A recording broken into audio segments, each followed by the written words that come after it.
গতকালকে বেশ কিছু ঘটনা ঘটেছে। এর মধ্যে একটা হচ্ছে যাত্রাবাড়িতে সম্ভবত ছিনতাইকারী সন্দেহে দুজনকে উল্টা ঝুলাই দিছে, আবার আরেক জায়গায় একজনের পাটা কাইটা নিয়ে চলে গেছে।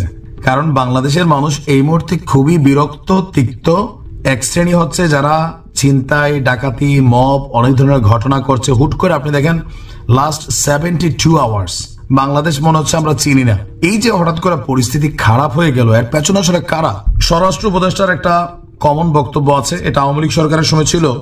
এই দেশে যাই হইতো একটা ডায়লগ ছিল কি, বিএনপি জামাত জঙ্গি, এটা একটা কমন ওয়ার্ড হয়ে গিয়েছিল। আপনি দেখতেন যে আমরা বিরক্ত ছিলাম, রাইট?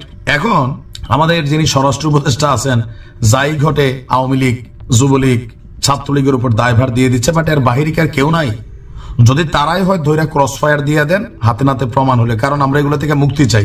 এখন শেখ হাসিনা একটা মাস্টার প্ল্যান করেছেন, দাবিকার উপদেষ্টা আসিফের। বাংলাদেশের পরিস্থিতি খারাপ করতে হবে কেন? যেন সরকার স্টেবল করতে না পারে। তো সরকারের বিপরীতে কি শুধুমাত্র আওয়ামী লীগই চিন্তা করতেছে নাকি আর অন্য কেউ চিন্তা করতেছে? এই সরকারের উপর মোটামুটি সবাই এখন বিরক্ত। প্র্যাকটিক্যাল বক্তব্যটা হচ্ছে বিরক্ত কেন? সরকার এখন একটা রাজনৈতিক দলকে প্রমোট করছে, রাজনীতির মাঠে নতুনত্ব আসছে, মানে এই ধরনের লড়াই আছে আমাদের রাজনীতির মধ্যে, বিভক্ত। তো এই যে সিস্টেমটা, এই সিস্টেমটার মধ্যে একটা ঘটনা ঘটার চান্স আছে। আপনি দেখেন যুক্তরাজ্য বলছে বাংলাদেশে স্মরণকালের ভয়াবহ একটা ঘটনা ঘটবে, বড় রকমের, এটা যে কোনো কিছু হতে পারে। তো এর মাঝখানে যুক্তরাজ্যের সে রিপোর্টের সাথে কিছুটা কিন্তু আমরা মিল দেখতে পাচ্ছি, যদিও একটু ভিন্ন আকারে। মানুষ ঘরে ঘুমাচ্ছে, তারপর হচ্ছে সেখানে ডাকাতি হচ্ছে, ধর্ষণ হচ্ছে চলন্ত বাসে, তারপর হচ্ছে ছিনতাই হচ্ছে, মানে নানান কিছু এই মুহূর্তে আমরা যেটা দেখছি। উপদেষ্টা নাহিদের বক্তব্য, তাদের কাছে গোয়েন্দা তথ্য আছে। এখন স্বাভাবিক, সরকারে যেহেতু তারা আছে, ডিজিএফ, ডিজিএফআই, এনএসআই, গোয়েন্দা যা আছে সবকিছু তাদের কাছে আছে। তো তথ্য হচ্ছে যে শেখ হাসিনা নাকি একটা বিশেষ বার্তা দিয়েছে আওয়ামী লীগের নেতাকর্মীদের, যে তোমরা সবাই মিলে দেশের অবস্থা খারাপ করো, যেন মানুষ বলে আগেই তো ভালো ছিলাম। কেউ কেউ কিন্তু এটা বলা শুরু করছে, আগেই তো ভালো ছিলাম। ডক্টর ইউনূসের সরকার সেনাবাহিনীকে ব্যবহার করেও আইন শৃঙ্খলা পরিস্থিতি নিয়ন্ত্রণের ভিতরে রাখতে পারে নাই। তো সরকারের বক্তব্য কেন রাখতে পারে নাই? কারণ আওয়ামী লীগ পেছন থেকে খেলছে। তো আওয়ামী লীগ যদি খেলে, এই যে আপনারা অপারেশন ডেভিল হান্ট চালাইয়া যাদেরকে ধরলেন, আমি আমার এলাকার দু একজনের কথা বলি, খুবই ভালো ভদ্র মানুষ, আওয়ামী লীগ করছে, তাদেরকেও ধরলেন। তার মানে যত ডেভিল আছে সবই ধরে ফেলছেন। বাহিরে কারা?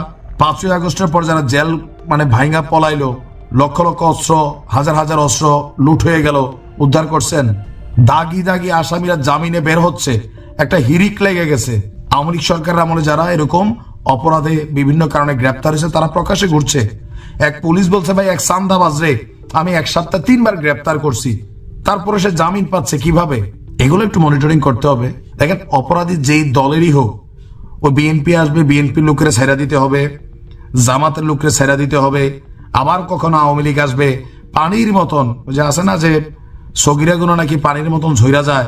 তো আমরা দেখছি সরকার পরিবর্তন হইলে ডক্টর ইউনূসের মামলাও পানির মতন ঝইরা গেল, ওনার ট্যাক্সের টাকাও পানির মতন মাফ হয়ে গেল, ছাত্র উপদেষ্টার অনেক কিছু পানির মতন হয়ে গেল। মানে এই বিষয়গুলোও কিন্তু মানুষ কনসার্ন করে। আজীবন তো আপনিও ক্ষমতায় থাকবেন না, জবাবদিহি করতে হবে না? আপনার তো জবাবদিহিতা আছে নাকি? তো বক্তব্য হচ্ছে কি, যা ঘটে এখন আওয়ামী লীগের উপর দিয়ে যাচ্ছে। যদি আওয়ামী লীগ অরিজিনাল এরকম বলে থাকে, ভাই দিয়ে দেন, এই ধরে টরে সব গ্রেপ্তার করা ক্রস ফায়ার দিয়ে দেন। মানুষ মুক্তি চায়, শান্তি চায়। শেখ হাসিনা এরকম পরিকল্পনা দিছে, সরকারের কাছে তথ্য আছে। তো সামলান, আপনাদেরকেও সামলাতে হবে, ক্ষমতায় বসছেন।